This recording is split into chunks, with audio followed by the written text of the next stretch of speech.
어, 처음으로 말씀드리고 싶은 이야기는 저희 집 개 이야기입니다. 저희 집 강아지가 이제 한 마리 있는데 나이는 벌써 한 10살 넘었거든요. 근데 이제 이름은 까미입니다. 그 까미에 대한 이야기를 좀 오늘 같이 나눠보고 싶습니다. 제가 이제 집에 가면은요, 까미가 이제 막 뛰어나와요. 근데 그때 저희 아들이 까미보다 늦게 나오면 개만도 못한 놈이 됩니다. 까미랑 거의 비슷하게 나오면 그때는 개 같은 놈이 되죠. 근데 어느 날 이 녀석이 이제 그 말을 듣기 싫어가지고 발로 막 개를 밀면서 지가 먼저 막 와서 이렇게 뽀뽀를 하더라고요. 그때는 이제 개보다 좀 난 놈. 그래서 저희 집에서는 어떻게 해도 개를 뛰어넘기는 좀 어렵다 이제 이러고 있는데요. 까미가 저희 집에 처음 오게 된 거는 어느 날에 이제 이렇게 버려진 강아지가 그 교무실에 왔다라고 하면서 혹시 가져갈 사람 있느냐 그러면서 이제 저희 집에 들어오게 됐습니다. 처음에 개를 딱 봤는데요. 정말 너무 지저분하고 이렇게 온몸을 덜덜 떨고 있는 이런 상황이라 우리가 머릿속으로 생각하는 그런 강아지가 아니었습니다. 그래서 저걸 데려가야 되나 이제 말아야 되나 막 이런 생각을 하고 있는데 이제 저희 아이들이 그 당시가 이제 초등학생이었거든요. 저희 아이들이 이제 그 강아지를 보더니 이제 데려가자. 꼭 키우고 싶다. 근데 아이들 앞에서 버려진 강아지를 또 버리기에는 내가 뭔가 너무 비인간적이고 교양이 없어 보인다는. 그러니까 사실은 속으로는 데려가고 싶지 않으나 겉으로는 이제 그런 식으로 강아지를 데리고 오게 됐습니다. 근데 이제 문제는 그 다음부터였거든요. 그러니까 외출을 했다 들어오면은 얘가 집 어딘가에다 오줌똥을 싸놨는데 거의 그게 이불이었어요. 그러니까 이불 세탁 쫙 해가지고 다시 깔아놓으면은 또 이불 어딘가에 오줌을 싸놓고 자려고 다 이불 젖히면은 어딘가에서 이렇게 똥이 턱 떨어지고 하는 이러한 상황을 거의 한 달을 지나게 됐습니다. 그러면서 저희가 이런 생각을 했어요. 먼저 주인들이 왜 버렸는지 이해가 된다. 그러니까 3번인가 버려졌던 개라고 들었거든요. 먼저 주인들이 아마 참다 못해서 얘를 버렸겠구나라는 생각이 들면서 해보라는 모든 방법을 해봤습니다. 그러니까 개를 키우는 분들 또는 주변에 그 인터넷이나 이런 데 나오는 정보들을 보면은 그러니까 일단 때리라는 얘기, 그 다음에 이제 개는 소리에 민감하기 때문에 신문지를 말아갖고 엉덩이 뒤를 땅바닥을 이렇게 팍 두드리면 그 소리에 놀라서 아이가 이제 그런 행동을 멈춘다. 온갖 방식의 이제 그 시키는 모든 일을 다 해봤거든요. 그런데 걔가 이 아무데나 오줌똥 싸는 그것은 고쳐지지는 않았습니다. 또 하나 저는 이 개한테 참 이상했던 게 개가 맞으면 고개를 숙여야 되잖아요. 근데 고개를 안 숙이는 거예요. 제가 보아왔던 모든 개들은 맞으면은 바로 꼬리 내리고 고개를 숙이는데 이 녀석은 끝까지 고개를 들고 똑바로 눈을 쳐다보는데 그때 눈빛은 아주 푸른빛이 번쩍이면서 쳐다봤었습니다. 그러다 보니까 이제 이게 더 미운 거죠. 맞으면 고개를 숙여줬으면 좋겠는데 이러고 네가 나한테 도전을 해? 버려진 너를 데리고 왔는데 네가 나한테 이럴 수 있어? 라는 생각까지 들면서 그 다음부터는 저희 남편하고 그 고민을 한 것 같아요. 어떻게 교양 있게 이 개를 버릴 것인가. 산책 갔다가 슬쩍 놓고 와야 되나. 그래도 좀 그러니까 동물병원 앞에다 버릴까, 경찰서 앞쪽에다 할까. 아무튼 아이들이 있는데 얘를 함부로 버릴 수도 없고 또 너무 잔인하게 버릴 수도 없다면 가장 교양 있게 버리는 방법은 뭘까? 이 고민을 하게 됐었죠. 그리고 어느 날 이제 마지막으로 정말로 지쳐서 이 개한테 그런 얘기를 했습니다. 개 눈을 똑바로 쳐다보면서요. 까미야, 너무 힘들다.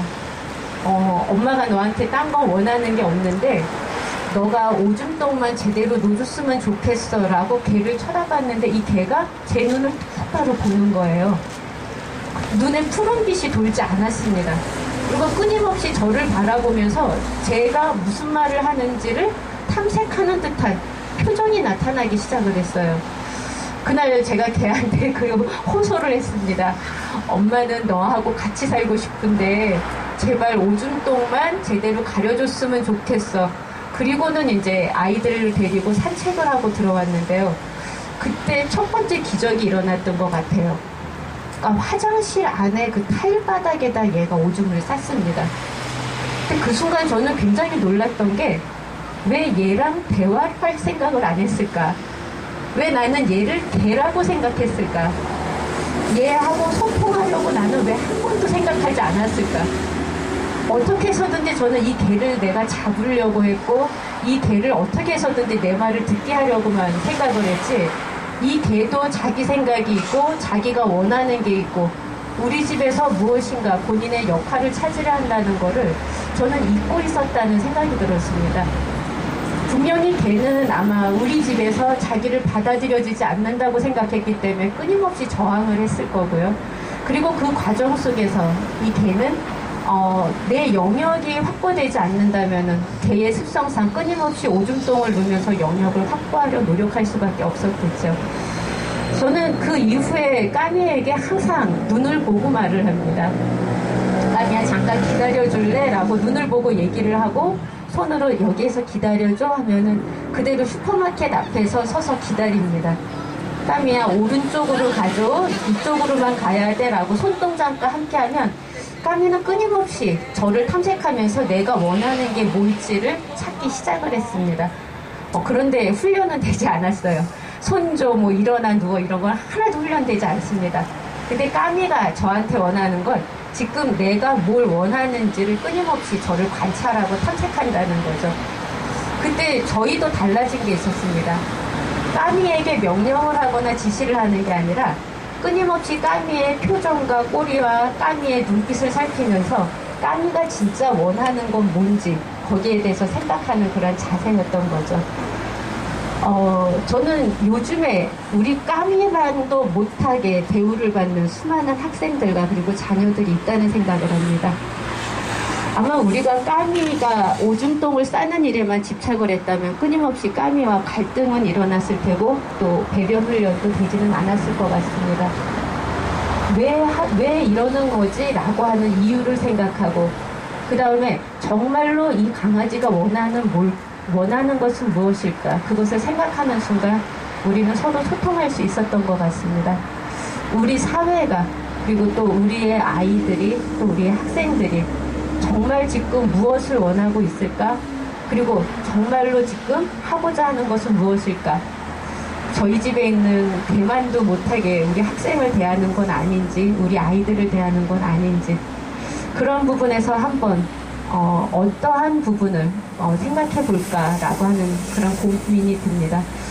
저는 아이들에게 어떠한 대화를 하기 전에 무엇을 원하는지를 찾아내기 전에 꼭 해야 될 것, 아무런 의미도 목적도 없는 그러한 대화들, 내가 무엇인가를 얻어내려고 하는 대화도 중요하겠지만 정말 상대에게 정말 내 시간을 그대로 소통할 수 있도록 내놓을 수 있는 그러한 대화, 그것이 필요하지 않을까 싶습니다. 사실은 저희가 가장 원하는 것은 바로 박근혜 정권이 우리와 소통할 수 있도록 귀를 열어주는 일일 텐데요. 그러지 않는다면 저희는 끊임없이 저항하면서 또 결국 우리 까미처럼 세상에서 내가 원하는 부분을 찾을 때까지 눈을 떨어뜨리지 않고 마주 가야 될 것 같습니다. 까미는 이제 올해 11살이거든요. 예, 이제는 정말로 다 크다 못해서 이제 함께 늙어가고 있는데요. 요즘도 저희 강아지한테 제가 저녁에 들어가면 하는 말은 그겁니다. 까미야, 너가 우리 집에 와줘서 너무 고마워. 너 때문에 정말 행복해. 이런 말을 하는데요. 걔뿐만이 아니라 우리 주변에 있는 수많은 아이들에게 꼭 껴안고 해줄 수 있는 그런 말이 아닐까 싶습니다. 희태 이야기라고 두 번째 이야기를 말씀드리고 싶은데요. 제가 관악구에 살았었습니다. 남곡동이라고 하는 달동네였거든요. 처음에 그 학교에 갈 때 어떤 문제가 있었냐면요. 저희 집에서 너무나 멀었어요. 근데 교사들은 근거리 배정 원칙이라는 게 있어서 집에서 가까운 곳에 인사발령이 납니다. 처음에 제가 그곳 남곡동의 그 난양초등학교라는 곳에 발령을 받았을 때 저희 학교 선생님들께서 거의 너무나 흥분하셔가지고 민원을 넣어주겠다고 하셨습니다. 뭐냐면은 부당정보라는 거죠. 그러니까 집에서 너무나 멀고, 그러니까 제일 중요한 건요, 버스가 가는 게 없어요. 그러니까 집에서 거기 가려면 산을 넘던지 아니면 산을 띵 돌아야지 되는데 어떻게 이런 곳에 발령이 나나? 그리고 그때 선생님들이 다 분노하셨던 게 부당정보다. 그러니까 정교조 활동으로 인한 부당 정보다라고 선생님들께서 저항해 주시겠다, 민원을 내주시겠다라고 했는데요. 그때 이런 생각이 들었습니다. 그 남곡동에는 교사는 살지 않을 거예요. 남곡동이라는 동네 자체가 워낙 빈민가였기 때문에 그 지역에 그래도 교사라는 직업을 가진 사람들은 살지 않을 텐데, 그런데 그곳에도 교사는 필요한데, 그러면 공교육의 교사는 내 집의 거리만을 생각해야 될 것인가, 내 집에서 너무 멀더라도 이곳에 배정받는 것을 받아들여야 될 것인가. 저는 그 부분에서 가장 중요한 부분은 우리는 공교육 교사이고 그곳에 사는 교사가 없다라고 했을 때 내 집이 멀다라고 해서 그것을 부당정보라고 이야기하고 빠져나오는 것은 아니다라는 생각이 들었습니다. 처음에 그 학교에 가서 가장 인상적이었던 거는요, 밤에 이제 업무를 보다가 이제 늦게 퇴근을 하면 이런 정도 시간이 되겠죠? 너무나 아름답습니다. 달동네에 불이 쫙 켜지고 노란 불빛으로 산이 다 덮이는데, 그때 정말 가슴 아팠던 게 저곳에 사시는 분들은 이곳을 아름답다고 느끼지 않을 텐데 이렇게 바라보는 방관자들은 단지 그 불빛만을 보고 달동네를 아름답다라고 하는 이러한 그 진짜 쓸데없는 감상주의, 낭만주의들, 이것은 어떻게 깰 것인가, 그런 얘기를 그 학교에 있는 교사들과 많이 했었습니다. 그 학교에서 이제 만났던 아이들 중에서 희태라는 아이는 정말 지금도 제가 굉장히 기억이 많이 나는 아이인데요. 희태는 소년가정이었습니다. 그러니까 엄마 아빠가 이혼하고 나가시고 아버지는 또 이제 뭐 한 달에 한 번 정도 와서 아이 짜장면만 사주고 그냥 또 가셔요. 몇만 원 지어주고 간다라고 하는데, 그러면 아이가 할 수 있는 일은요, 집에는 여동생이 하나 있고 그 다음에 온몸이 부어오르는, 그러니까 그 노안 때문에 그 견디지도 못하고 제대로 걷지도 못하시는 할머니와 이렇게 살고 있는 소년가장이었습니다. 집에 먹을 것도 없다라 보니까 이 녀석이 그냥 동네를 다 떠돌아다녔어요. 근데 그 동네가 정말로 아직까지는 사람 사는 동네였던 것이, 이 아이가 어느 집 문을 들고 들어가든지 다 그냥 저녁밥을 먹여주셨습니다. 그리고 아이가 신고 온 양말 벗겨서 빨아서 그 집 아이 양말 신겨주시고 옷 벗겨서 또 따눠 입혀주시고 하면서 아이는 그렇게 떠돌면서 1년을 살았거든요. 어느 날인가 이제 이 녀석이 학교에 오지 않았는데요, 할머니께서 아침에 막 울면서 교실을 오셨어요. 가출을 했답니다. 그때 첫 느낌이, 아니 가봤자 여기 갈 데는 어딨고 할머니밖에 없는 그 집에서 뭐하러 가출을 하는지. 그런데도 불구하고 할머니는 이제 우시면서 우리 애를 찾아달라, 이 녀석이 지금 안 들어왔다 막 우시면서 아침에 얘기를 하시는데요. 그때 일단 할머니를 달랬습니다. 할머니, 희태가요 마음 나쁜 애 아닌 거 아시죠? 그랬더니 아신대요. 이 녀석 크면 할머니한테 꼭 효도할 거거든요. 그냥 믿고 집에 가서 기다리세요. 그랬더니 아이 착한 심성은 아시니까 그렇게 할머니는 이제 집으로 가셨고요. 저는 저희 반 아이들한테 떡볶이를 걸고 이제 수배를 내렸습니다. 잡아오는 아이한테 잡아오는 팀에 떡볶이 산다 라고 하고 이제 수업이 끝나고 애들을 다 풀었는데요. 이 녀석들이 너무 의리양양하게 잡아올 수 있답니다. 그래서 어떻게 잡아올 수 있어 했더니 갈 곳이 뻔하대요. 그 근처에 있었던 중학교 운동장, 그 다음에 아니면 PC방, 얘네가 가서 노는 어디 해갖고 몇 군데 뻔하기 때문에 이 동네에서 뭐 칠 데가 없다라는 겁니다. 결국은 아이들이 한 1시간 만에 잡아왔어요. 둘이서 이제 가출했던 두 녀석이 고개를 푹 숙이고 왔는데 사실 할 말이 없었습니다. 제일 먼저 그 녀석들한테 한 거는 그 전에 어떤 영화에서도 나왔던 부분이죠. 밥은 먹었니? 이거였습니다. 못 먹었대요. 근데 이 녀석들은요, 피자 사줄까? 그러면 싫다 그럽니다. 햄버거 사줄까? 싫다 그럽니다. 피자나 햄버거도 먹어봐야지 맛있는 거잖아요. 근데 결국은 이제 돼지갈비집으로 데려가서 계속 구워서 먹이면서 먹고 싶을 때까지 끝까지 먹어라, 끝까지 먹어라 하면서 해줬는데요. 한 번도 가족하고 누구와 나와서 외식을 하면서 누군가가 잘라주는 고기를 먹어보지 못했던 녀석들이라 끊임없이 정말로 엄청나게 많이 먹었습니다. 그 중에 이제 그 희태랑 같이 가출했던 녀석 같은 경우는 학교에 올 때 아무것도 들고 오지 않는 녀석이었어요. 양말도 신지 않고 맨발로 교실에 와가지고 그냥 턱 이렇게 의자에다 기대어 앉아 있다가는 그리고 점심에 급식 먹고 나면 5교시부터 없어지는 녀석이었거든요. 희태가 우리 반이었고 이제 그 녀석이 옆 반이었는데요. 그날 그 아이를 데리고 가서 이제 가방 사주고 양말 사주고, 그리고 우리 희태는 뭐 원하니? 라고 물어봤더니 자기는 갖고 싶은 게 없대요. 근데 그 같이 가출했던 그 아이는요, 아버지 엄마도 아예 없이 혼자, 완전히 혼자 사는 그 가출 소년이었거든요. 걔도 소년 가장이죠. 그때 제가 희태한테 사기를 쳤습니다. 희태야, 진수랑 비교해보면 너는 너무 많이 갖고 있지 않니? 그랬더니 희태가 그 순간 가만히 있더니 그렇대요. 너는 할머니도 있잖아, 여동생도 있잖아, 들어가서 잘 집도 있잖아. 그랬더니 이 녀석이 그때 한 말이, 선생님 정말 저는 진호보다 굉장히 많이 갖고 있다. 왜 이렇게 나는 사기를 칠까 하면서도 결국 제가 희태를 붙들 수 있는 거는 그런 거였습니다. 우리 사회 속에서 아무것도 가진 아이한테, 아무것도 가지지 않은 아이한테 너는 참 많이 가졌다고 사기를 쳐야만 하는 그런 우리 사회의 이러한 빈곤의 문제들. 다음날 아침 제가 출근하면서 옆교실을 봤더니 진호가 그 교실 안에 앉아 있더라고요. 가방을 의자 뒤에 걸고 실내화 신고 양말 신고 앉아 있었습니다. 그 반 선생님께서는 진호가 가방도 들지 않고 그렇게 학교에 쫄래쫄래 와서는 밥만 먹고 간다라고 하셨지만 그 녀석은 들고 올 가방이 없었던 거죠. 그 다음에 진호한테 제가 그런 걸 물었습니다. 너는 뭘 갖고 싶니? 그랬더니 빨리 복지관이든지 아니면 시설로 들어가고 싶다라는 거였어요. 맨날 떠돌면서 살고 떠돌면서 자고 싶지는 않다는 거였죠.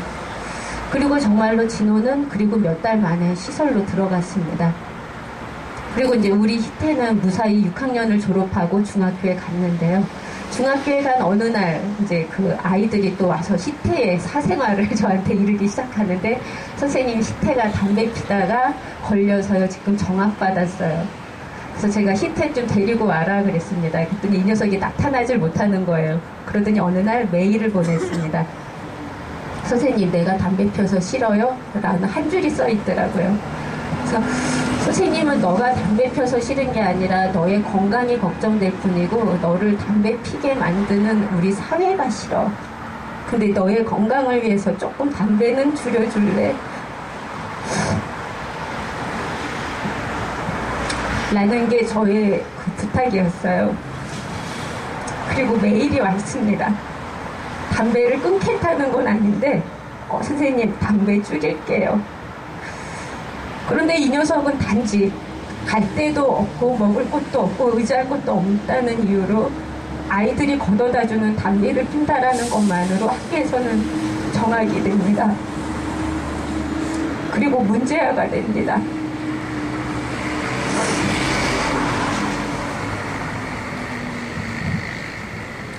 요즘에 학교 폭력의 문제가 많이 나옵니다. 실제로 어른들이 봤을 때는, 우리 사회의 권력층이 볼 때는 정말로 아무것도 아닌 아이들, 그리고 그 아이들이 하는 행동은 다 문제 행동이겠죠. 그렇지만 이 아이를 징계시켰을 때, 이 아이들을 학폭 기재를 했을 때 이 아이들이 갈 수 있는 곳은 아무 데가 없습니다. 결국 아이들에게 필요한 것은 지금 이 순간도 지원이고 그리고 도움인데, 우리는 우리 사회 속에서 왜 우리 아이들을 끊임없이 범죄자로 몰면서 아이들을 탄압을 해야 되는 것일까라는 생각이 듭니다. 결국은 우리 사회의 많은 문제는 우리 노동자들에게 쏟아지지만, 우리 노동자들보다 더 힘든 거는 바로 우리 노동자들의 자녀가 아닐까. 정교조는 바로 노동자들의 자녀를 위해서 또 어떻게 연대할까 이런 고민을 하게 되는 그런 일들이었습니다. 희태를 보면서 가장 많이 느꼈던 거는요, 멀리서 보면은 범죄일지 모르지만 가까이서 보면은 한 녀석 한 녀석이 너무나 소중하고 예쁘다는 거. 바로 우리 모두의 아이들은 바로 내일을 향해 또 미래를 향해서 나아가야 된다는 거. 바로 소중한 우리 아이들을 위해서도 저희의 투쟁은 계속 되어야 될 것 같습니다. 잠시 전에 학교폭력이라는 말씀을 드렸었는데요. 세 번째 이야기로는 학교폭력을 말씀드리겠습니다. 사실 작년에 저는 학교폭력 담당자였거든요. 거의 미칠 뻔했습니다. 학교폭력 공문이요, 내용이 엄청나게 많아요. 저희 학교 학생이 한 800명이 됩니다. 800명이 됐는데 그 교육부에서 실시한 설문조사상으로요, 무기명으로 아이들에게 알리지 않고 자기 이름을 밝히지 않고 조사한 설명서에서 보면 우리 학교는요, 학폭 피해자가 9명이 있다는 통보를 교육부로부터 받았습니다. 800명 중에 9명이 통보를 받았는데요, 그 중에 5명은 언어폭력이래요. 그러면 이제 이 5명에 대한, 그리고 9명에 대한 그 대책을 세우라는 겁니다. 이게 이제 문제죠. 그 9명이 누군지 저희가 모릅니다. 왜냐하면 교육부가 조사를 했잖아요. 저희는 그 9명이 누군지 모르는데 대책을 세워야 합니다. 또 하나, 그 중에 5명은 언어폭력을 받았다라고 하는데, 언어폭력을 당했다는 그 언어폭력의 내용이 뭔지 우리는 모릅니다. 교육부는 그대로 통계 조사만 했을 뿐이고요, 학교에다가 통계 결과를 통보만 했지 학교가 대책을 세우는 게 불가능합니다.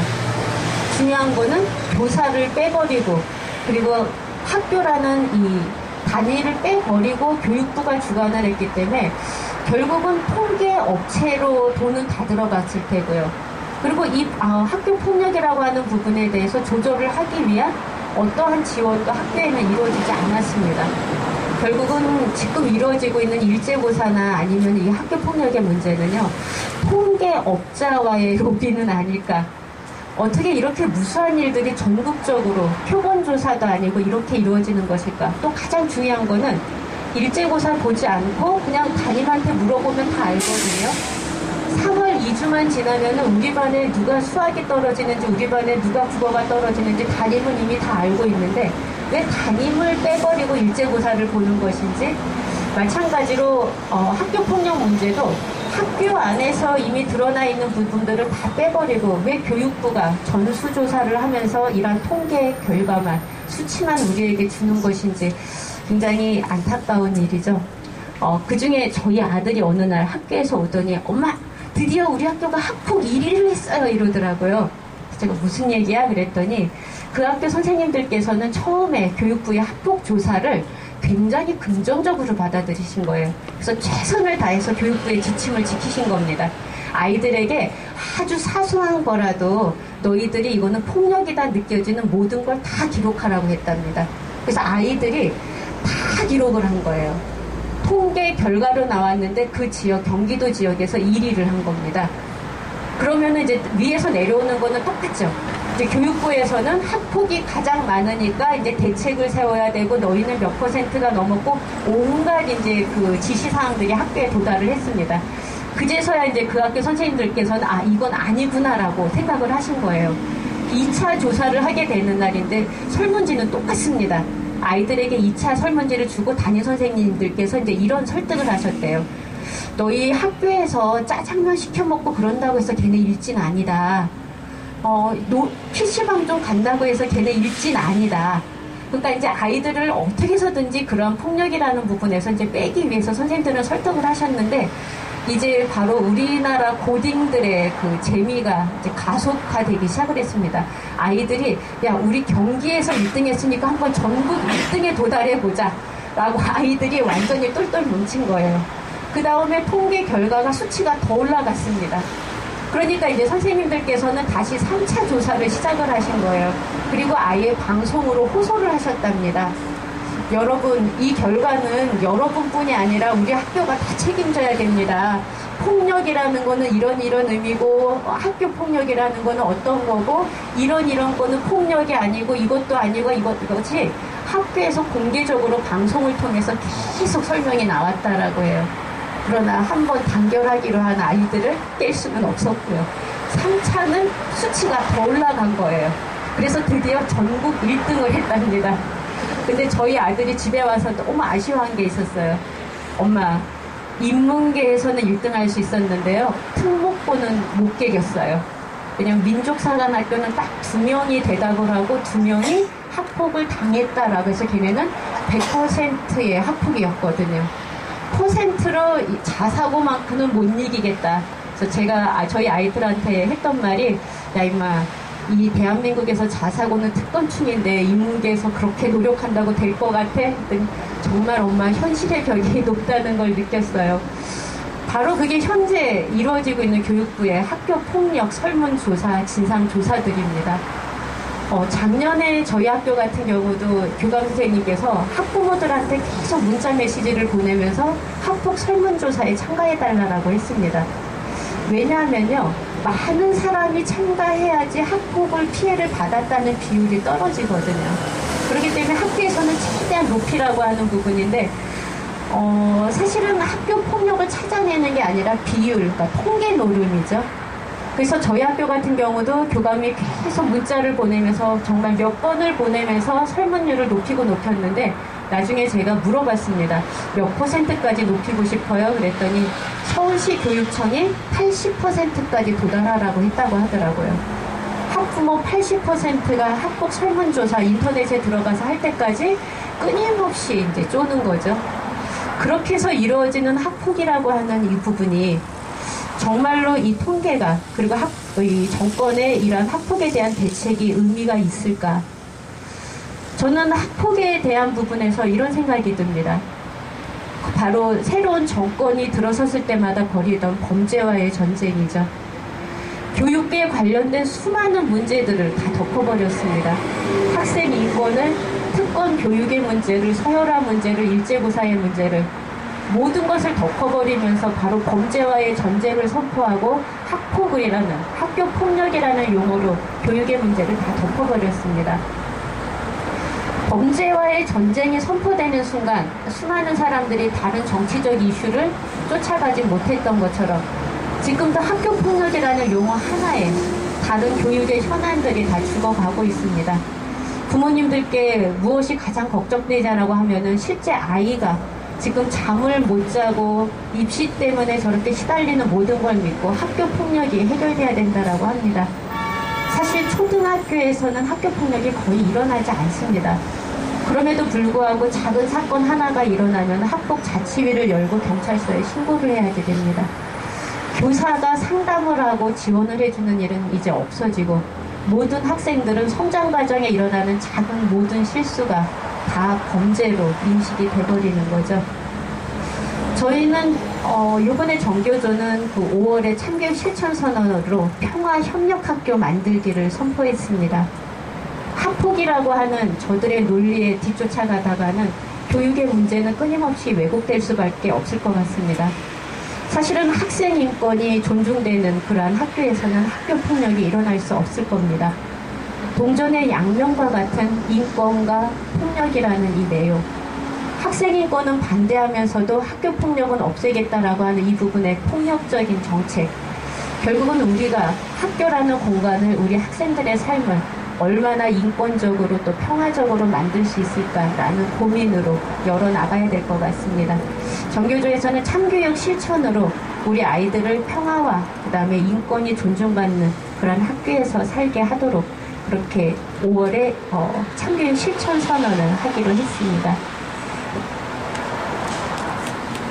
학생 인권이라는 말씀을 드렸는데요. 사실 저는 가끔 이런 생각이 듭니다. 학생은 아름다울 권리가 없을까? 예, 성인들은 자기를 끊임없이 꾸미려고 하는데 왜 학생들은 꾸미면 안 되는 것일까?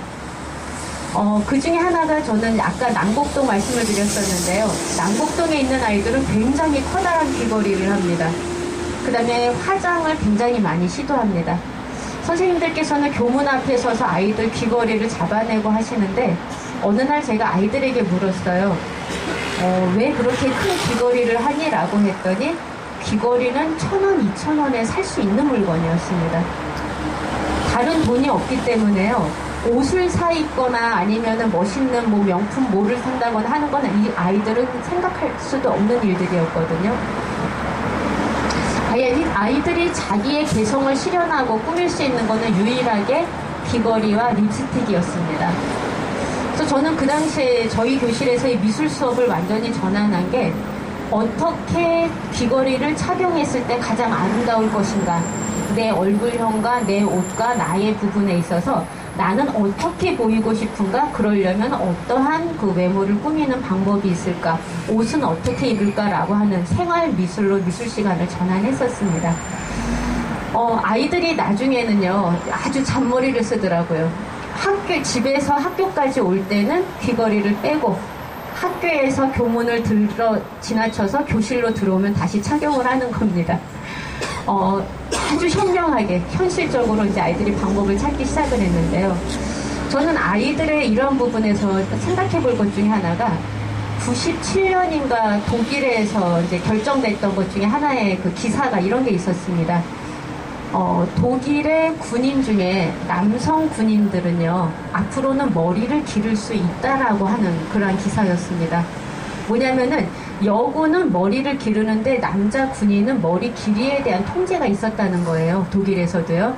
근데 이거는 인권 침해이고, 남성에 대한 차별이다라고 하는 부분이 이제 제기가 되면서 그것이 남자 군인들도 머리를 기르거나 머리를 가꿀 수 있다라고 하는 걸로 최종 결정이 났다라고 합니다. 어떻게 보면은 학교라는 공간보다 더 규율이 심하다고 볼 수 있는 군대에서도 그러한 고민이 있는데, 대한민국의 학교의 학생들은 왜 이러한 당연한 권리마저 누릴 수 없을까라고 하는 생각이 많이 들고요. 또 하나 저는 남자아이의 두발의 문제와 또 역설적으로 여자아이들의 긴 머리 선호도, 또 하나는 문화의 폭력이 아닐까 싶습니다. 초등학교에 있다 보면요, 한 3학년에서 6학년 정도 아이들은요, 여자아이들은 다 머리가 깁니다. 체육을 하고 여름에 들어오면요, 교실이 정말로 괴기 영화거든요. 아이들 머리는 다 흐트러져 갖고 땀 때문에 얼굴에 다 붙어 있는데 그 긴 머리를 다 풀어 헤치고 있습니다. 아이들에게 물으면요, 대부분의 아이들이 엄마가 아니라요, 아빠가 긴 머리를 좋아한다는 거예요. 아빠의 그 마초적 성향 때문에 딸은 학교에서 그렇게 고생을 하는 겁니다. 저는 그래서 항상 5월, 6월이면은 저희 교실에서 하는 수업 중에 하나가 오드리 헵번 수업입니다. 오드리 헵번은 사실 그 당시에는 그렇게 아름다운 여성이 아니었었죠. 그러니까 빈약한 몸매에다가 이목구비도 그렇게 선명하지 않았었고, 그 다음에 무엇보다도 우리가 기억하는 로마의 휴일은 공주라는 이미지가 아닌, 긴 머리와 드레스의 공주가 아닌 바로 짧은 커트머리와 그 다음에 운동화를 신고 달리는 그러한 파격적인 공주의 모습이었습니다. 그런데 그 이후에 오드리 헵번의 패션이라는 게 나타나기 시작을 하거든요. 그것은 뭐였냐면은, 오드리 헵번은 그 당시 여성상의 모습을 따라간 것이 아니라 바로 자기 나름의 미를 추구하기 시작을 했고요. 바로 그 사람의 패션 스타일이 다른 사람들에게 사용이 되기 시작했습니다. 저는 저희 반 아이들에게 늘 하는 게, 너는 어떠한 이미지로 너를 꾸미고 싶은가? 무조건 베이글녀가 아니라, 무조건 V라인이 아니라, 무조건 긴 머리가 아니라, 무조건 S라인이 아니라, 나는 어떤 모습으로 보여지길 원하고, 나는 어떤 모습으로 내가 완성되어 가길 원하는가 라고 하는 자신의 미의 관점을 만드는 작업들. 아버지가 긴 머리를 좋아해서 무조건 한여름에 그 땀나는데도 불구하고 긴 머리를 치렁치렁 길러야 하는 그러한 대한민국의 여성의 모습이 아니라, 나의 주인은 바로 나다라고 깨달을 수 있는, 그리고 내가 추구하는 아름다움을 만들 수 있는 그러한 것이 또 학생인권에서 함께 고민해야 될, 학생들이 누려야 될 당연한 아름다움은 아닐까. 교사나 엄마, 아빠가 강요하는 그런 아름다움의 관점이 아니라 바로 자신의 관점으로 자신을 가꿀 수 있고, 그리고 또한 그 무수한 다양한 관점의 미학이 모두가 존중받을 수 있는 그런 곳이면 어떨까라는 생각이 듭니다. 그러면서 제가 사실 지금 이제 50이 다 됐거든요. 저희 반 아이가 작년에는 이렇게 하다 보면은 와가지고요, 선생님 흰머리 뽑아줄까요? 이래요. 그러면 제가 아이한테 했던 얘기가, 너 흰머리 있어? 그러면 아이가 없다고 합니다. 선생님은 이 흰머리를 만들기 위해서 50년을 기다렸어. 너도 50년을 기다려야 만들 수 있는 흰머리야. 근데 이거를 뽑아야 되겠어? 잘 보호해야 되겠어? 그럼 아이가 잘 보호해야 되겠다라고 해요. 저는 바로 이 관점도 바로 우리 사회에서 주입된 젊다라는 거, 그 다음에 흔히 말하는 그 얼굴이나 아니면 모습이나 이런 부분에서 끊임없이 우리가 추구하고 있는 주름 하나 없는 동안이라고 하는 이런 부분에 우리의 미학적 관점, 우리의 집착은 아닐까. 그러면서 이런 생각이 듭니다. 왜 학생들은 또는 우리 사회는 끊임없이 젊은이에게, 아이돌에게 이렇게 미치듯이 열광하는가. 어떻게 보면 건강하다, 젊다라는 거는 굉장한 가치임이 또 분명하지만 또 하나 중요한 거는 우리 사회에 정말로 잘 늙어가고 있는 선배들이 없기 때문은 아닐까. 내 주변에 정말 이 사람은 너무 존경스러워. 나도 저 사람처럼 늙고 싶어. 늙는다는 일은 참 아름답고 멋진 일이야. 라고 느낄 수 있는 사람들이 수없이 나타나야 하는 것이 아닐까. 젊음에 돈에 건강에만 몰두해버리는 이 미친 사회의 아름다움의 관점이 다양함으로 번져지기 위해서는 저희가 참 잘 살아야 될 것 같고요. 잘 늙어야 될 것 같습니다. 오늘 이 자리에서 함께 잘 늙기 다짐을 했으면 합니다. 대한민국이라는 공간에서 초딩으로 산다는 것은 어떤 의미일까 이런 생각을 해보게 됐습니다. 어느 날 이제 아이들하고 이제 수업을 마치고 나서요. 우연히 어느 교실을 지나가게 됐는데 한 녀석이 혼자 청소를 하고 있는 거예요. 대걸레를 막 문지르는데 얼굴 표정을 보니까 이미 굉장히 화가 나 있더라고요. 그래서 아이에게 물었습니다. 너 청소 열심히 하는구나. 왜 너가 청소하게 됐니? 그랬더니 아이의 표현은 자기가 청소당번은 아니랍니다. 그런데 왜 청소하게 됐어? 그랬더니 모둠 활동을 하는데 꼴등을 했대요. 꼴등하면은 청소하게 됐었니? 그랬더니 그렇답니다. 그러더니 이 녀석이 아이씨 하면서 하는 말이 1등은 1등을 하고 싶어서 한 거지만 꼴등은 꼴등을 하고 싶어서 꼴등한 게 아니잖아요. 근데 저는 그 순간 굉장히 놀랐거든요. 꼴등하는 아이가 꼴등하는 아이도 존중해야 된다라고, 꼴등하는 아이도 배려해야 된다고, 차별하면 안 된다라고 생각했지, 꼴등하는 아이가 꼴등하지 않기 위해서 노력했고 꼴등하고 싶지 않았다라는 걸 우리는 자꾸 잊고 있는 건 아닐까. 그날 제가 그 아이한테 말했습니다. 너 진짜 멋있다. 그랬더니 이 녀석이 이제 무슨 말인지를 알아들은 거예요. 에이, 선생님 이왕 한 거니까 제가 청소는 열심히 할 거예요 하고 막 청소를 하더라고요.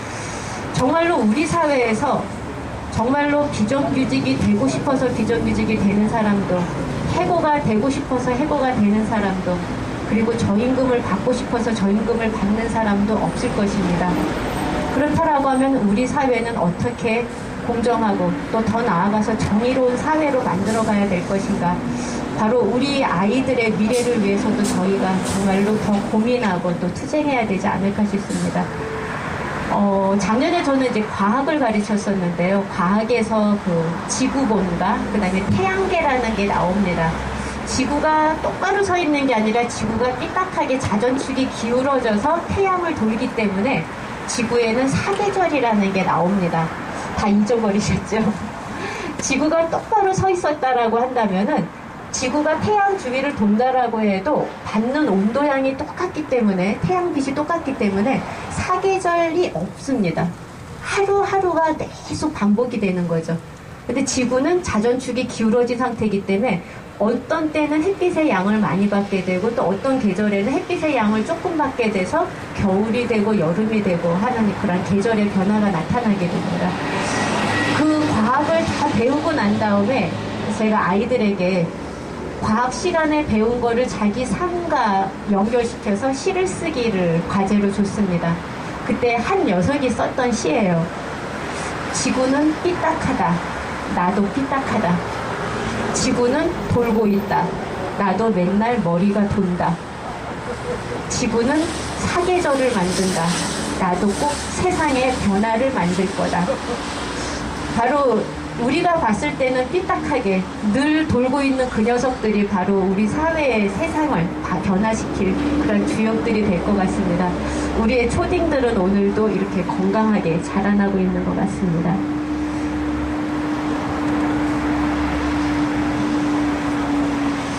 정보 없는 선택 또는 선택 없는 선택이라는 것, 아마 우리 사회에서는 굉장히 많이 만들어지는 것들일 것 같습니다. 저는 이거에 대해서 생각했던 것 중에 하나가 저희 아이가 지금 군대가 있거든요. 군대가 있는데 이제 이 녀석이 초등학교 3학년 때였던 것 같습니다. 유치원 때군요. 유치원 때 처음으로 이제 현장학습을 가게 됐어요. 현장학습을 갔는데 현장학습을 가기 전날 제가 어떤 도시락을 싸줄까 했더니 이 녀석이 엄마표 샌드위치를 싸달라는 거예요. 근데 굉장히 뿌듯한 게 뭐 딴 게 아니라 엄마가 늘 해주는 그 샌드위치를 사달라는 말에 이제 저는 굉장히 흐뭇해가지고 다음날 아침에 샌드위치를 도시락 2개를 쌌습니다. 하나는 너가 먹고 하나는 선생님 갖다 드려 하고 도시락을 보냈어요. 근데 그날 한 2시쯤 됐는데 유치원 원장 선생님이 전화를 하셨습니다. 아이가 점심을 하나도 안 먹었다는 거예요. 그렇지만 딴 아이들 거를 좀 먹였으니까 걱정하지 마시라. 근데 저희가 딱 생각나는 게 그거잖아요. 아이가 싸웠나요? 아이가 아팠나요? 야단을 맞았나요? 애가 뭘 잘못했나요? 계속 제가 여쭤봤는데 원장 선생님은 아무 일도 없었다고 합니다. 그 순간 선생님과의 무슨 문제가 일어났구나 라고 생각하고 네 알았습니다 하고 아이를 집으로 데려왔는데요. 집에 와서 아이는 표정을 보거나 행동을 봐도 뭐 크게 다른 건 없었습니다. 아이에게 제가 또 선생님한테 물었던 거하고 똑같은 걸 물었어요. 아팠니? 싸웠니? 선생님한테 야단 맞았니? 다 아니랍니다. 제가 물었거든요. 그러면 너는 왜 샌드위치를 안 먹었어? 그랬더니 이 녀석이 그때 한 말이요. 딴 애들은 다 김밥 싸왔어. 이 아이는 뭐냐면요. 첫 번째 현장학습에서 딴 아이들이 다 김밥을 싸오리라는 거를 몰랐던 거였거든요. 그런데 제가 그 순간에 그렇지만 샌드위치는 너가 선택한 거잖아. 내가 선택했으면 너가 먹어야 되는 거지 라고 말한다면 폭력이겠죠. 우리는 가끔은 선택권을 줬다는 것만으로 그것이 아이에게 민주적인 절차를 갖춰줬다라는 착각을 할 때가 많은 것 같습니다. 그렇지만 실제로는 절차적 민주주의만 가졌을 뿐이지 아이는 진정한 선택을 할 수는 없었습니다. 우리 주변에는 그런 일이 많은 것 같습니다. 아무런 정보 없이 학생들에게 또 아무런 정보 없이 노동자들에게 너가 선택해라 라고 하고 그것은 너가 선택했으니까 너 책임이야 라고 몰아붙이는 것. 사실 이것은 굉장한 폭력이 되겠죠. 그렇다면 우리 아이들은 집에서도 또 학교에서도 다양한 정보를 먼저 갖는 것. 어떠한 규칙들이 세상에 존재하는지 어떤 규칙이 더 좋은지 충분히 탐색하고 나서 그 속에서 자기 자신이 진정으로 자기가 지킬 규칙을 선택할 수 있는 것, 자기가 할 수 있는 약속을 선택할 수 있는 것, 이것이 진정한 민주적인 시민으로 우리 아이들을 키우는 방법이라는 생각이 듭니다. 절차적 민주주의를 갖춰줬다라고 해서 아이를 몰아붙이는 게 아니라 아이가 진정한 선택을 할 수 있도록 도와주는 것, 이것이 10년, 20년 후 우리 사회를 더 민주적인 사회로 만들 수 있는 그런 기초가 되지 않을까 싶습니다.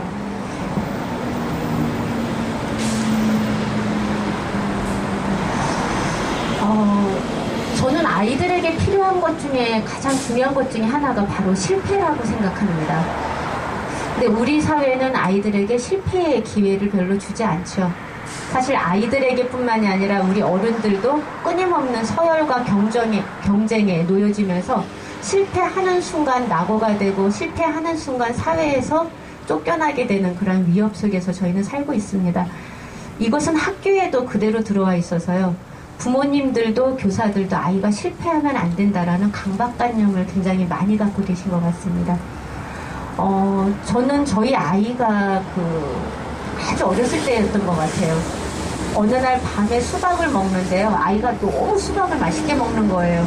한 4조각, 5조각 먹었는데 계속 먹다 보니까 이제 어느 순간에 그만 먹여야 되겠다라는 생각이 들고 아이에게 그 얘기를 했습니다.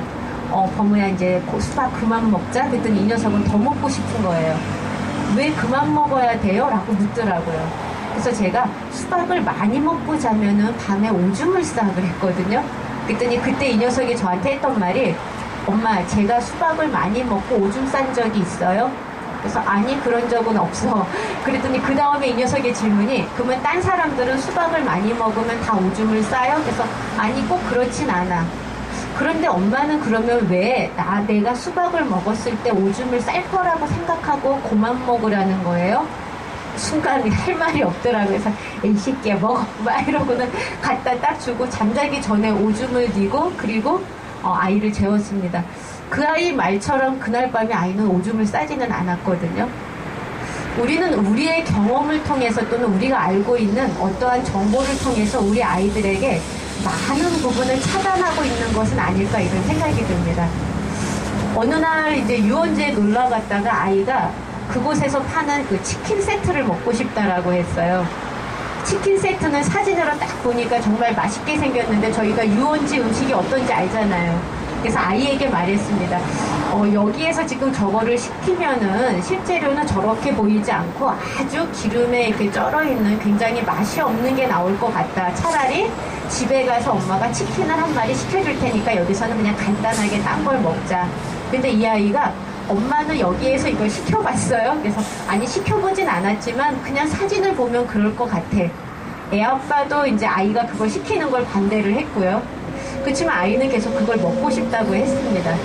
결국은 그 아이는 그걸 먹었어요. 근데 정말로 우리가 말했던 것처럼 엄마 아빠가 말했던 것처럼 기름에 쩔고 정말로 조그만 그러한 치킨이었습니다. 이 녀석이 아무 말도 없이 그 치킨을 먹었거든요. 다 먹고 나더니 이렇게 얘기를 했습니다. 엄마 말이 맞네요. 그런데 시켜보지 않았으면 나는 몰랐을 거예요. 다음에는 더 잘 시킬 수 있을 거예요. 아마 우리 아이는 그 경험을 통해서 더 현명하게 세상을 살아갈 수 있을 것 같습니다. 근데 우리는 아이들에게 내가 알고 있는 정보 때문에 그 경험마저 무수히 빼앗으려고 하는 건 아닐까. 어느 날 저희 반 한 어머님이 상담을 오셨어요.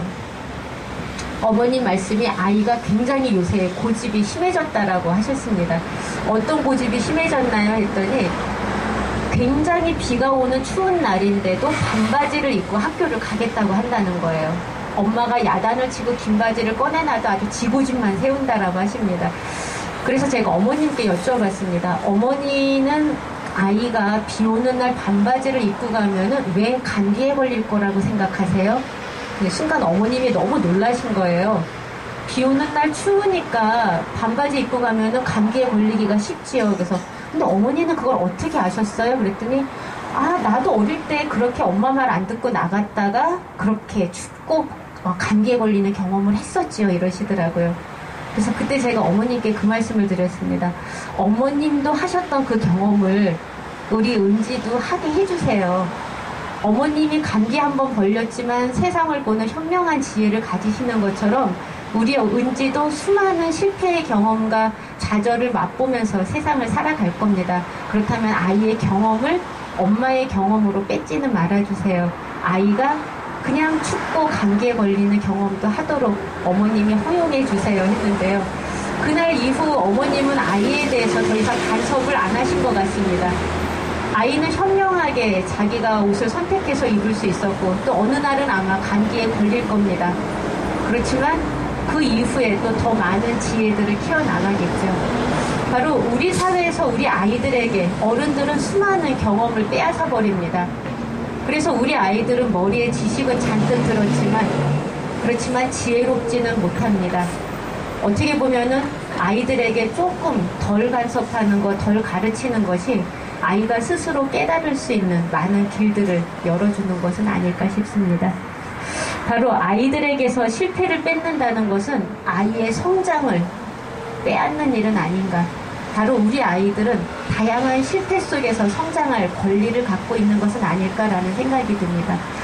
바로 아이들의 성장, 그리고 저는 이 부분에서 중요한 게 성장은 아이만 하는 것은 아니겠죠. 바로 우리 어른들이 또 그리고 우리 학부모님들이 그리고 우리 시민들께서 함께 성장하면서 우리 아이들에게 또 실패와 성장을 열어주는 그러한 일이 있었으면 합니다. 마지막 이야기입니다. 대한민국 교실에 없는 것은 4가지는 뭐가 있을까라는 생각을 해봤습니다. 많은 분들이 사실 더 이상 교실을, 학교를 믿지 않습니다. 이런 얘기를 하시죠. 학원에서 배우고 학교에서 평가한다. 교실에서 보면은요, 굉장히 답답한 게 아이들이 교사에 의해서 성장하지 않습니다. 아마 대한민국 교사들이 또 정교조 교사들이 지금 가장 힘들어하는 것도 이 부분일 것 같습니다. 잠모까짓 거 할 수 있습니다. 사실은 학교에서 정말로 수업 준비하다 보면은 7시, 9시 퇴근하는 일 다반사거든요.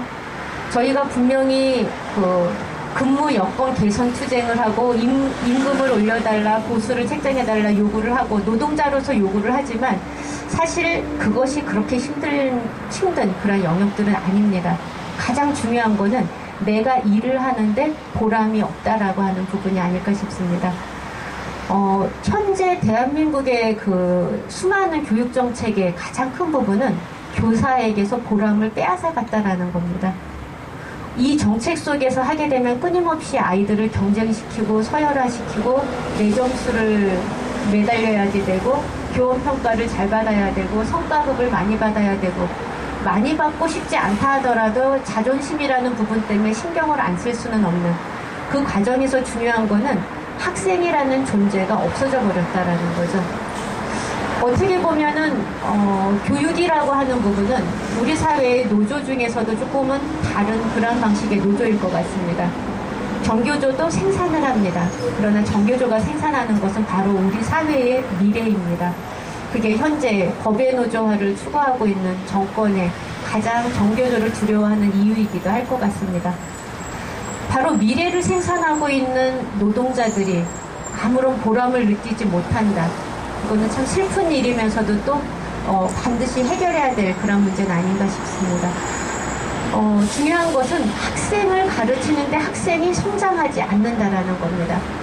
분명히 교육은 학생을 성장시키는 일인데 대한민국의 교실에서 학생은 성장하지 않습니다. 그 이유는 무엇일까라고 봤을 때 다양한 요인이 있겠지만 가장 중요한 것은 교사가 이 많은 인원을 가지고 아이들의 성장 한 명 한 명을 이끌어내기는 굉장히 어렵다라는 거죠. 그 다음에 또 하나가 바로 선진도라고 하는 부분입니다. 독일에서 같은 경우는 선수학습은 도덕적으로 나쁜 일이다라고 사회적 인식이 갖춰져 있다라고 하죠. 아이가 자기의 잘못한 부분, 잘 모르는 부분을 보충하고 개발하는 것은 좋으나 미리 선진도를 나가서 다른 아이들의 질문과 궁금증을 막아버리는 그런 행동은 다른 친구들에게도 방해가 되는 도덕적으로 나쁜 일이라고 사회 전체가 인식을 한다라고 합니다. 그런데 대한민국에서는 선진도는 굉장히 당연한 일들입니다. 그렇기 때문에 교실에서 아이들은 더 이상 아무런 궁금증이 없고요. 무엇도 더 배우려 하지 않습니다. 사실 저희 아들 같은 경우는 이제 학원을 하나도 안 다녔었는데요. 어느 날 그 얘기를 했습니다. 학교에서 앉아있다 보면은 애들은 다 엎드려 자고 자기 혼자 선생님을 쳐다보고 있다라는 거예요. 근데 어느 날 왜 애들은 다 자지라고 생각했는데 어느 날 그 이유를 알았답니다. 딴 애들은 이미 다 한 번 배운 거래요. 근데 자기는 지금 안 들으면은 놓치기 때문에 자기는 이 선생님을 쳐다보면서 들어야 한다라는 겁니다. 다시 말씀드리면은 그 전날 또는 그 일주일 전에 한 달 전에 배웠기 때문에 아이들은 교실에서 잔다라고 하면은 사실은 가르치지 않고 교실에서 말똥말똥 눈 뜨고 수업을 함께 할 수 있게끔 만드는 그것은 어떻게 보면 교육에서 가장 중요한 일은 아닐까 이런 생각이 듭니다. 그러면서 현실을 그냥 인정하면은 이런 생각이 들었어요. 그렇다면은 학교는 그냥 평가를 하는 기관이라면은 평가는 제대로 하고 있는가? 핀란드의 교육혁명이라고 하는 다큐멘터리를 보면 그런 장면이 나옵니다. 핀란드 교실에서 한 학생이 시험 시간에 시험지를 가지고 나오죠. 그러면 선생님이 알려줍니다. 그거는 뒤에 있는 어미 변화에 주의해서 다시 한번 풀어봐라고 이야기를 합니다. 아이는 시험지를 가지고 들어가서 다시 풉니다. 또 들고 나옵니다. 그럼 선생님께서는 또 설명을 해주십니다. 이런 관점에서 한번 고민을 해보렴 하고 이야기를 해주십니다. 그럼 아이는 또 들고 들어가서 또 다시 고민을 하고 풉니다. 우리나라 기자가 바로 그 핀란드 선생님한테 마이크를 대고 물었습니다. 시험 시간인데 왜 가르쳐 주시죠? 저는 그 다음 장면이 충격이었거든요. 시험 시간인데 왜 가르쳐 주시죠? 대한민국에서 다 이해가 되는 문장이잖아요. 그런데 그 핀란드 선생님이 이 질문을 이해하지 못했습니다. 멍하고 기자를 쳐다보는 거예요. 질문을 했기 때문에 대답을 했습니다. 교육은 아이의 성장을 돕는 일인데 시험 시간이라고 해서 왜 내가 아이의 성장을 돕는 일을 멈춰야 합니까? 시험 시간에도 아이를 성장시키는 나라와 시험 시간에 성장하면 우리나라에서는 도덕적으로 나쁜 일이죠. 바로 시험 시간에는 절대 성장하지 않고 모두가 멈춰야 하는 나라, 성장하면 절대 안 되는 나라. 바로 이게 대한민국 교육에서의 큰 문제가 아닐까 싶습니다. 요즘에 저는 그래서 협력학습이라고 하는 그 키워드에 제가 요새 많이 빠져 있는데요. 저희 교실에서는 4가지의 약속을 하고 있습니다. 바로 대한민국 교실에 없는 거 4가지를 우리 교실에서는 실험해보자 라고 하는 부분인데요. 첫 번째 저는 저희 교실에 도입한 게 뭐냐면은 바로 시간을 끊지 않기입니다. 한국이라는 이 대한민국이라는 나라에서 사용하고 있는 시간표와 학교라는 교실은요, 실제로는 산업혁명 이후에 공장에서 어떻게 많은 노동자들을 수용하고 관리할 것인가라는 부분에서 건축 디자인이 만들어집니다. 그리고 그 건축 디자인 밑에는 이런 말이 따라 붙습니다. 이러한 건축물은 군대와 학교, 교도소에도 적용하면 효율적일 것이다. 바로 이 4개의 건물은 동일한 구조를 가집니다. 생산 공장과 군대와 교도소와 학교는 수용하고 관리하기 위한 편한 구조로 만들어져 있습니다. 그렇기 때문에 학교라는 공간에서 왜 아이들은 교과서에는 끊임없이 인권이 써있고 권리가 써있고 민주주의가 써있는데 왜 학교를 졸업하고 나면은 51.6%라고 하는 박근혜의 지지표가 나오는 건지, 왜 학교에서는 민주주의와 인권을 배웠는데 아이들은 사회에 나오자마자 바로 자본의 권력에 무릎 꿇는 것인지, 저희가 이유를 찾지 못하는 그 이유는 바로 학교 안에 시간과 공간의 운용들에 있습니다. 학교라고 하는 공간은 아이들의 사고를 차단시키는 구조를 가지고 있죠. 학교 안에는 아고라가 없습니다. 누구도 다른 사람과 소통하면 안 되는, 가장 작은 단위로 개별적으로만 만나도록 학교는 만들어져 있습니다. 또 하나 학교의 시간은요, 폭넓은 사고를 가로막습니다. 선생님이 가르치는 것을 그대로 지식을 받아서 수용만 해야 되지, 자기 자신이 사고의 폭을 넓히도록 사고할 수 있는 것을 막기 위해 40분, 50분으로 시간은 절단됩니다. 바로 교사의 가르치는 내용만 수용할 뿐이지 너 자신의 가치관을 만들지는 말라는 그런 구조의 틀을 가지고 있는 거죠. 또 하나 학교라는 공간에서는 끊임없이 질서가 요구됩니다. 교과서에는 전혀 나오지 않지만 학교라는 공간에서는 절차가 요구되고, 그리고 학교라는 공간에서는 생리 현상조차도, 오줌똥조차도 시간 맞춰서 놓아야 됩니다. 바로 이렇게 학교라는 공간을 움직이고 있는 수많은 것들은 바로 12년 동안 아이들 몸에 각인이 됩니다. 교과서를 뭘 가르칠 것인가라는 고민 이전에 아이들의 몸은 이미 길들여져 버리는 거죠. 바로 우리 사회의 자본과 권력에 순응할 수 있는 길들여진 몸을 갖고 아이들은 학교를 졸업하게 됩니다. 머릿속에서는 분명히 민주주의와 인권, 권리를 배웠지만 아이들은 이 사회에 나오면 바로 길들여진 그 몸으로 자본의 권력에 무릎 꿇습니다.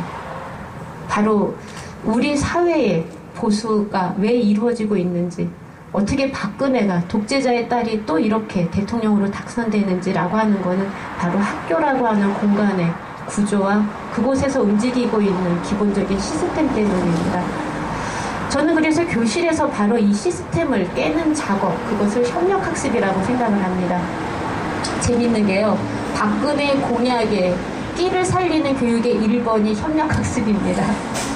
그래서 저 인간이 이거를 알고 쓴 걸까 모르고 쓴 걸까라는 생각을 했는데요.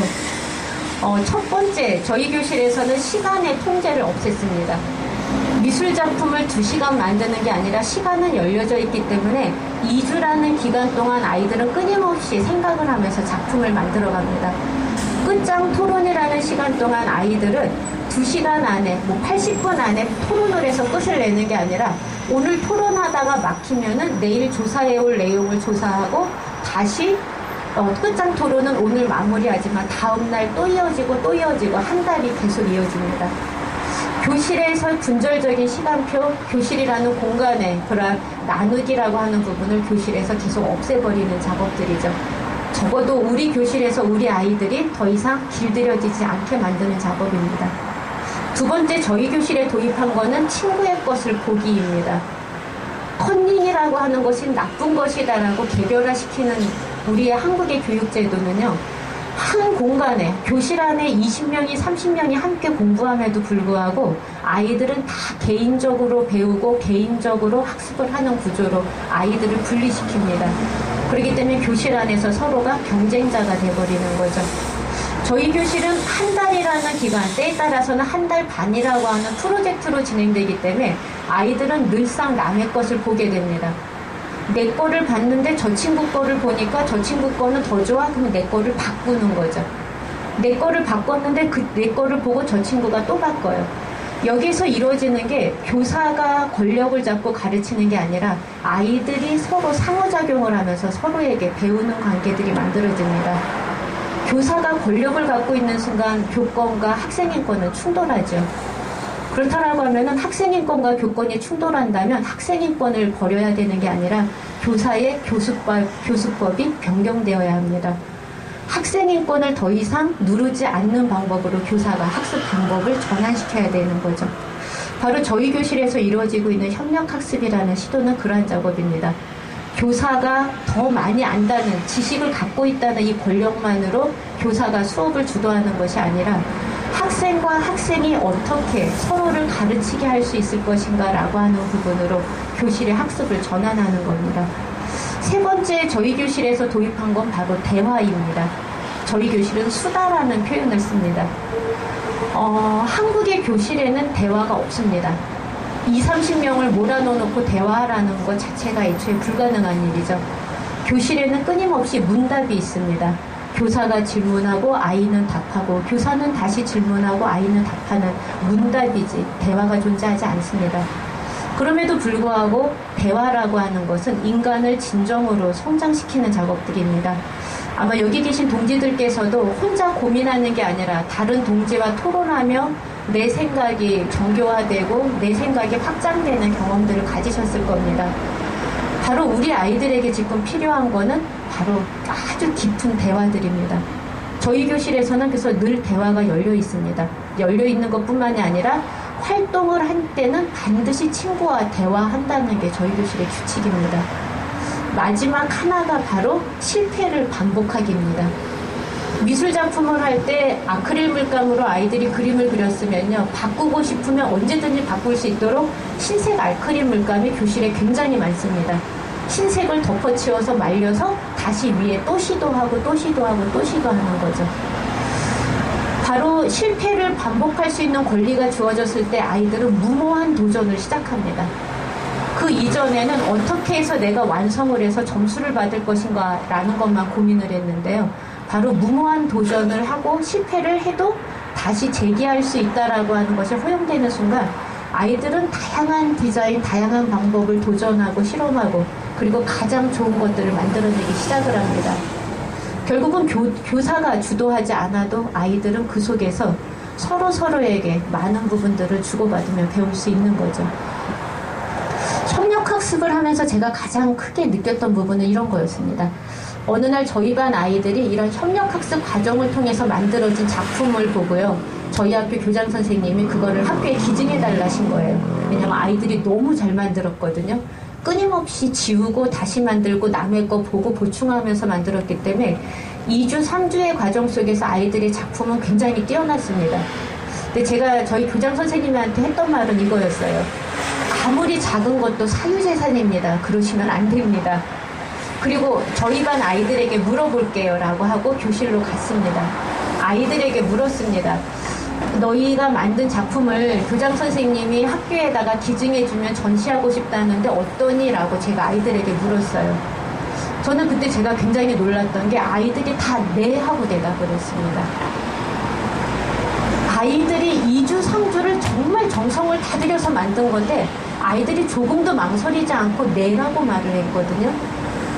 어떻게 이게 가능하지라고 생각이 들었는데요. 그거는 이거였습니다. 내가 만든 작품이 내게 아니라는 걸 아이들은 알고 있는 거예요. 내 손을 거쳤을 뿐이지 우리 반에 수많은 사람들이 아이디어를 줬고 수많은 사람들이 옆에서 도와줬고 그렇다면 만들어진 이거는 내게 아니다라는 겁니다. 그렇기 때문에 아이들은 바로 학교에다가 그대로 내놓을 수 있었던 거죠. 지네 담임은 사유재산 운운하고 있는데 아이들은 바로 아주 가볍게 사회에 기부하겠다, 기증하겠다라고 내놓는 거였죠. 저는 저희 아이들을 보면서 그런 생각이 들었습니다. 이 땅의 자본가들이 이윤을 사회에 환원시키지 못하는 이유는 뭘까? 지 잘나서 벌었기 때문이라고 생각하는 거겠죠. 바로 내가 나 혼자의 힘으로 벌었다라고 생각하는 그러한 그 개인주의적인 그러한 교육 성장 과정이 우리 사회를 더 각박하게 만들고 있는 것 같습니다. 그렇다면 이제 우리 아이는 어떻게 키워야 될 것인가? 또는 우리 학생들은 어떻게 키워야 될 것인가? 국어도 중요하고 수학도 중요하고 과학도 중요하지만 바로 그 수학을, 사회를, 과학을 배우는 과정 속에서 아이들은 어떻게 다른 사람과 협력하고 그리고 어떻게 다른 사람과 소통하면서 배울 것인가라고 하는 부분이 우리의 고민이 돼야 될 것 같습니다. 그래야만이 우리 아이들은 수학을, 미술을, 사회를 배우는 것뿐만이 아니라 바로 우리 사회에서 공동체로서 우리 사회의 민주 시민으로서 성장할 수 있지 않을까. 바로 그게 지금 우리가 우리 아이들을 바라보면서 고민해야 될 그러한 지점인 것 같습니다. 한 아이를 어떻게 학업 성취도를 높일 것인가 라고 하는 부분이 아니라 바로 그 지식을, 그 가치를 배우는 과정까지도 아이들에게 협력으로서 협력의 삶을 느끼도록 하는 것. 바로 우리의 아이들과 우리의 자녀들이 그렇게 자라날 때 우리 세상은 더 많이 밝아지지 않을까 싶습니다. 아마 이 자리에 계신 분 중에서 이미 부모이신 분들이 많을 것 같습니다. 저는 3월에 저희 교실에서 학부모 총회를 할 때 제가 꼭 드리는 말씀이 있습니다. 부모는 어떤 역할을 해야 되는가? 저는 어머님들한테 딱 3가지를 요구합니다. 부모가 된다는 건 그냥 3가지를 끊는 겁니다. 라고 이야기를 드리거든요. 첫 번째, 탯줄을 끊습니다. 육체적 독립을 아이에게 시켜줘야 되는 거죠. 만약에 우리 아이가 안쓰럽다고 해서 탯줄을 가위로 자르는 게 무섭다고 해서 아마 아이의 탯줄을 자르지 않았다면 아이의 몸도 엄마의 몸도 같이 썩어 들어갔을 겁니다. 저희는 아이들의 탯줄을 끊음으로 인해서 육체적 독립을 시켰습니다. 그리고 초등학교에 들어가는 순간 부모들이 끊어야 될 2번째 요소는 바로 기대입니다. 부모가 아이에게 기대를 하고 아이의 삶을 좌우하려 드는 순간 아이의 정신이 썩기 시작을 하게 됩니다. 바로 부모의 기대를 끊어주는 작업, 이거는 바로 우리 아이들을 위해서 부모가 반드시 해야 될 일인 것 같습니다. 저는 저희 반 어머님들한테 그런 얘기 하거든요. 어머님이 외교관이 되고 싶었는데 못 되셨으면 지금이라도 늦지 않았으니까 어머님이 재도전하세요. 네, 아이는 아이의 삶이 있습니다. 어머님이 피아니스트가 되고 싶었다면 지금이라도 늦지 않았으니 어머님이 재도전하세요. 아이는 아이의 희망이 있습니다. 바로 자기의 희망은 셀프로 각자 자기 희망을 찾도록 합시다 라고 하는 말씀을 드리는데요. 마지막으로 저는 자녀에게서 끊어야 될 3번째가 바로 정이라고 생각을 합니다. 사춘기에 들어가는 순간 내 자식과의 관계에서 정을 끊는 작업, 이것이 이루어져야지 아이가 마음으로부터 완전히 부모로부터 독립이 가능합니다. 저희 아이가 중학교 2학년 때 어느 날 그런 얘기를 하더라고요. 엄마는 아이와 일 중에서 일을 선택했죠 이러더라고요. 아마 여기 계시는 맞벌이 하시는 분들 아마 다 가슴이 좀 찡하실 텐데 저도 그 순간 굉장히 놀랬거든요. 그리고 솔직히 말했습니다. 엄마가 생각해도 그런 것 같아. 엄마는 아이보다 일을 선택했던 것 같아. 그랬더니 그때 이 녀석이 하는 말이 그런데 엄마 나쁘지 않았어요. 근데 굉장히 위로가 되더라고요. 그래서 왜 그렇게 생각하니 그랬더니 다른 엄마가 집에서 줄 수 있는 거와 또 다른 부분을 엄마는 또 준 것 같다. 그렇다면 그거는 다른 거지 어떤 게 더 좋고 나쁘고는 아닌 것 같다라는 얘기를 하더라고요. 제가 그날 저희 아들에게 했던 말이 있습니다. 사실 엄마도 몇 년 전까지만 해도 너가 엄마의 아들인 것 같았는데 이제는 너를 엄마의 동지라고 느낀다. 동지 같이 잘 해보자 라고 얘기를 했는데요. 바로 부모 자식의 정을 끊고 그리고 동지로서 세상으로 함께 걸어나가는 것, 이게 부모가 끊어야 될 세 가지의 요소이면서 동시에 우리 아이들이 바로 미래로 건강하게 나갈 수 있도록 부모가 해줄 수 있는 가장 큰 도움은 아닐까 싶습니다. 예, 긴 시간 감사합니다.